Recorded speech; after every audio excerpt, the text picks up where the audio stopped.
Hi, it's Jill from Jilly Bean Studio. I hope you're well, and if you can join me for today's session, I am playing with some mixed media art and making some mini journals from greeting cards. So in this session, I have gone ahead and I have a little example here of a junk journal style mini journal that I made from a greeting card that I had left over in my stash. I lined it with a little bit of muslin fabric and a mix of papers. And today we're going to make a similar one too, although I'm not going to include fabric. I'm just going to go with paper. And I also covered this one with a little bit of matte medium on the right. So I am using today a smaller greeting card for this mini journal. This is one left over in my stash, a 4x5 greeting card. And on the one on the right, again, I used fabric backing and a variety of papers. I love this little recipe paper. That was from a very old book, old cookbook. And for this session, I thought I would do another one because I really enjoyed it, but a slightly different version. And in this case, what I did was make a print of some collage sheets that I made earlier. My previous video actually shows you exactly how to do that, but really it's very simple. You can make a collage on your card and then just use your printer to make a print. Or you can just use the original that you collage directly on your card. So either way will work. I showed the wide washi tape that I used on the spine there. And yeah, I think it'll be a whole lot of fun. So I hope you're well, and I hope you can join me for a little bit of mixed media art, and by the end we'll have a cute little journal. So I decided in this case to run a print. I do, by the way, have an inkjet printer. So when I use matte medium or anything over the top, I have to be really careful because it will bleed a little bit. I even think in this second little journal that I'm making today that I'm going to skip the matte medium. I did it on the junk journal, but this is a nice print that I adhered down with some Yes paste, or you could use anything really that you want to use. A glue stick would work well too. And now I'm just practicing making a cardstock spine. I like to use this quick method, really simple, just folding it over. I'm going to make about a 1/2 inch spine, but of course you could use a scoreboard and measure that out. So those are the things that we're going to do today, and we're going to get a journal going. But before we jump completely in, I just wanted to share a couple other ideas that I had for the same kind of mixed media art. So once I did those collages, I was really inspired to also put them on index cards and make these little notebooks. So I think the jelly plates and the rubber stamping and the washi tape, once you start making those prints, it's kind of addictive. And so I took my originals, put them into the printer, and now I have made a little print and added washi tape on the spine for this cute little notebook that I can add to some of my other journals. And I just decided to staple, not sew that in. So just a few more ideas for you with, once you start this process, if you use your original collages or run a print of them, there's just so many things that you can do. So here are some pages from my Altered Book Junk Journal, and I was kind of flipping through and seeing where I might put this, and I found this cute little bag that I got in Happy Mail, and that's another little jelly print collage I made, and decided I think somewhere on this page it would look great. So I popped down the little pocket with some art glitter glue, and I'm going to scoot this fun little notebook inside. Very excited about all the possibilities. And that butterfly paper is a bit of scrapbooking paper. So you certainly don't have to, you can use all sorts of things. You can use scrapbook paper too. All right, jumping back in, I am going to attach the cover, and I did that same method by folding in thirds, but I decided to use this craft paper because I really like that. I think it will go with the soft browns and the coffee dyed paper. So yeah, that's about a 1/2 inch spine. I'm thinking about the different ways that we could use a journal like this. So I am filming this in June, and I hope whatever month you're in, things are going well. And I tend to journal with the seasons, so to speak, because I live in New England.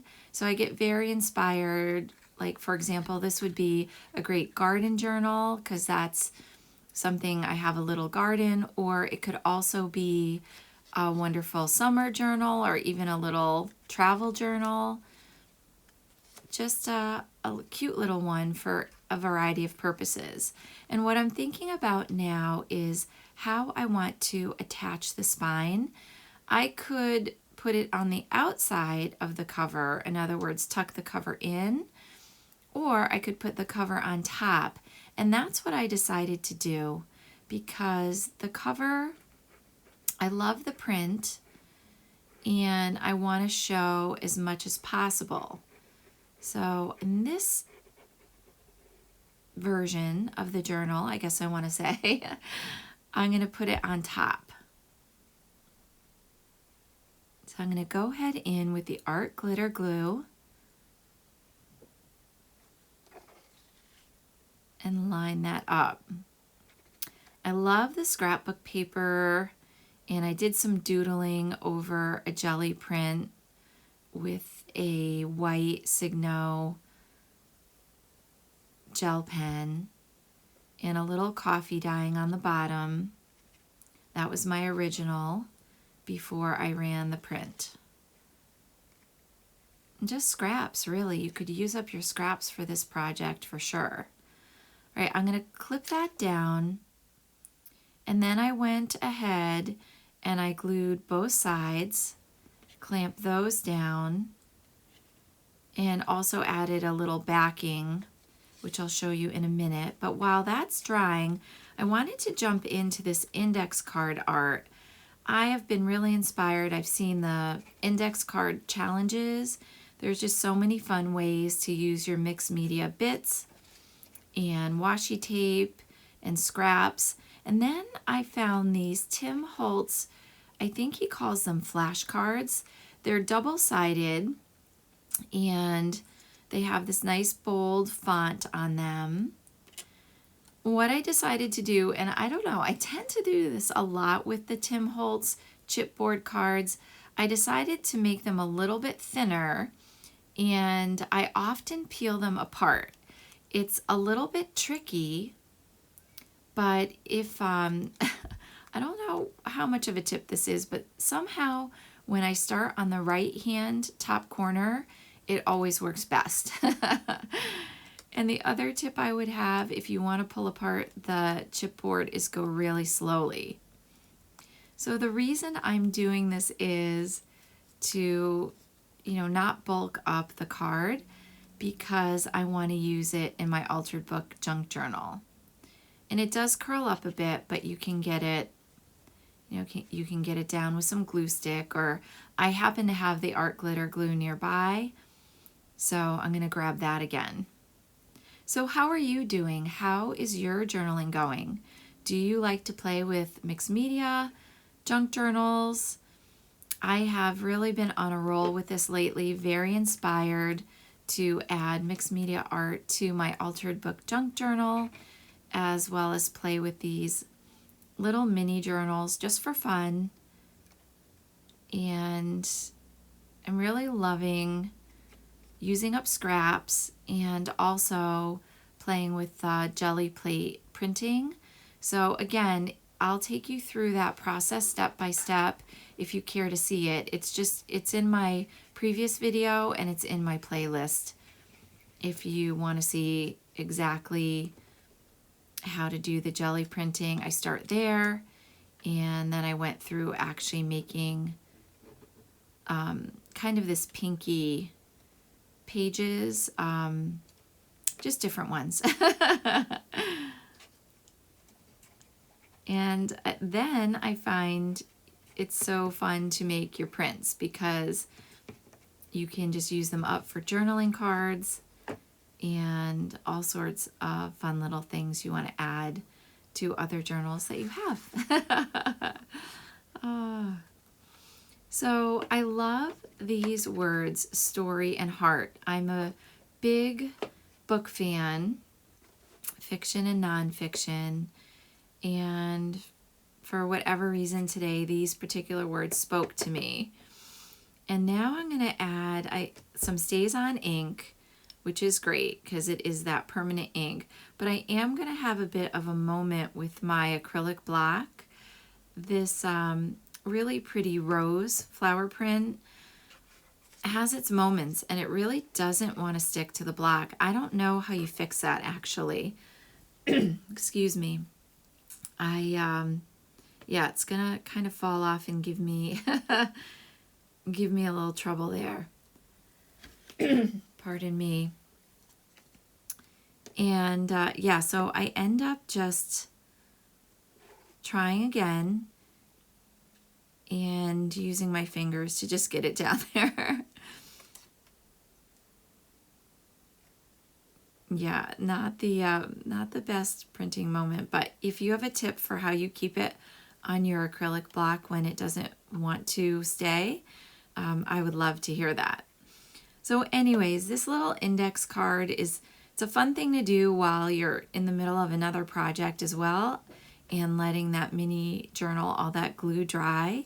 And I'm just adding a few more bits. And the bottom left seems to be still speaking to me like it needs a little more. So I have this Park Lane washi. I love it. It's the wider washi. I got that, I am pretty sure, from Joann's. And get that down in the corner. A little bit more of these jelly print bits. And just using up the scraps. I think all of these projects are great for going into your stash. If you have a little bin that you collect your scraps and just having a play with it. All right, I think it's coming together. I'm going to stamp the bottom corner. All right, I like that. So this one too, I think I'm going to add to my Altered Book Junk Journal. Not exactly sure where,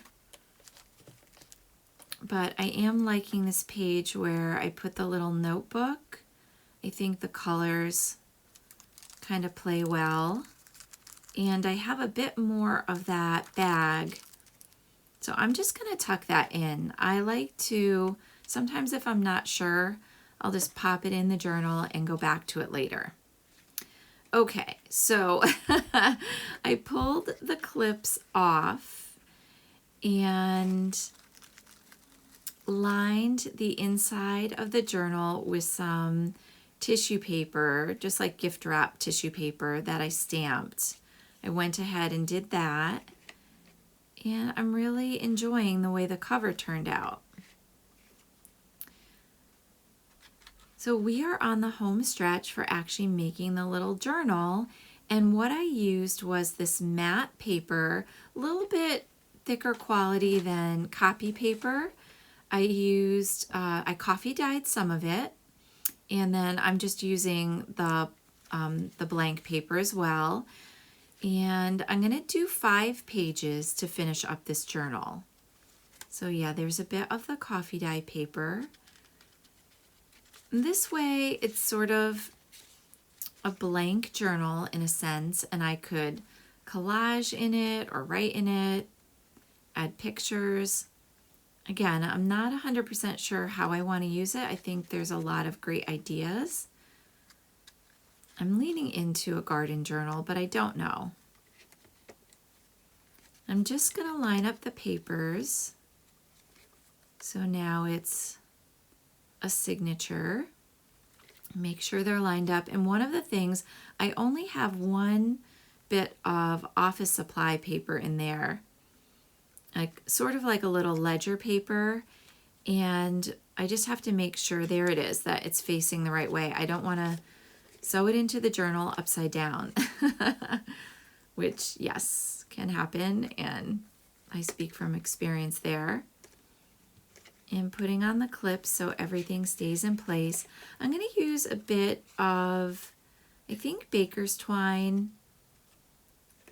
It has a little bit of glitter in it. It's a thinner version. And I'm just lining it up. Oftentimes, when you have, like, the spine is actually flat, right? It's not folded, but the papers are folded. So what I decided to do after a little bit of fiddling with it is actually make a template instead. So I'm going to go in and eyeball 3 holes with the awl or the pokey tool and do that first. And I'm going to grab a little bit of scrap and then make a template so I can do that to the actual pages. So I'm getting my bit of scrap paper right now, finding that. And I don't know, this is just one method I use, but it's worked well for me.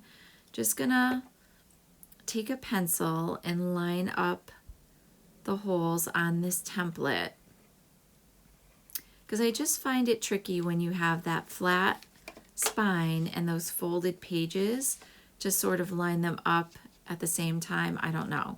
So I like to do it separately. And now I'm going to line the little scrap piece of paper template. I have to, sorry, I'm out of frame a bit, but in order to see what I'm doing, I have to pull it, pull it close to me.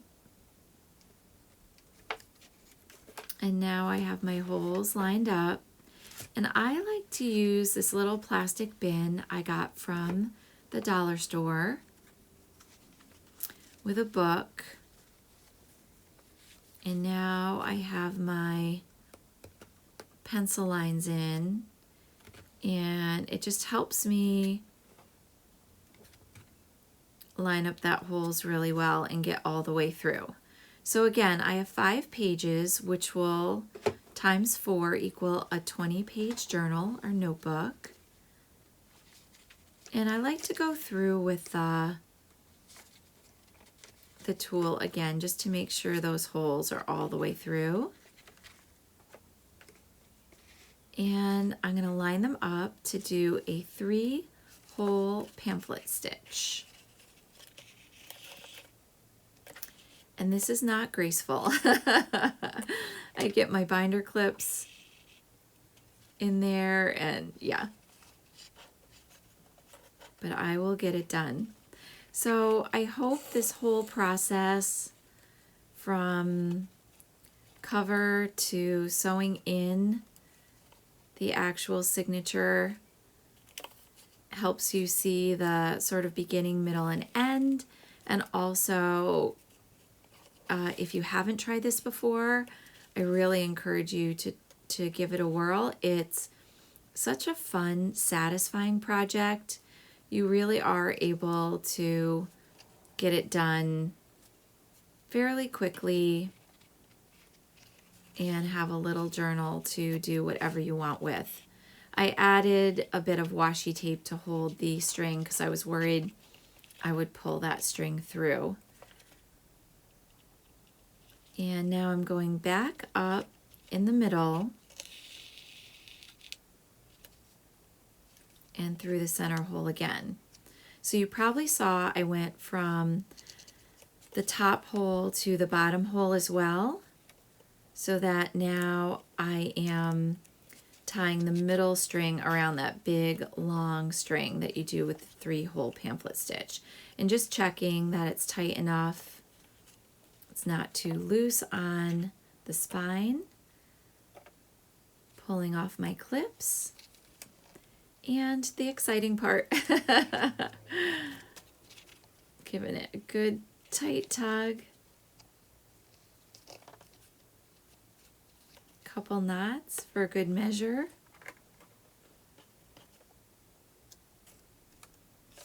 Gonna give a little trim there too. Okay, there it is. Oh, I really like it. Little mini journal.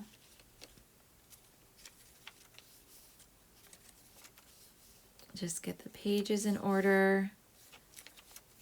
Yeah, I like the mix of plain pages and coffee dyed pages.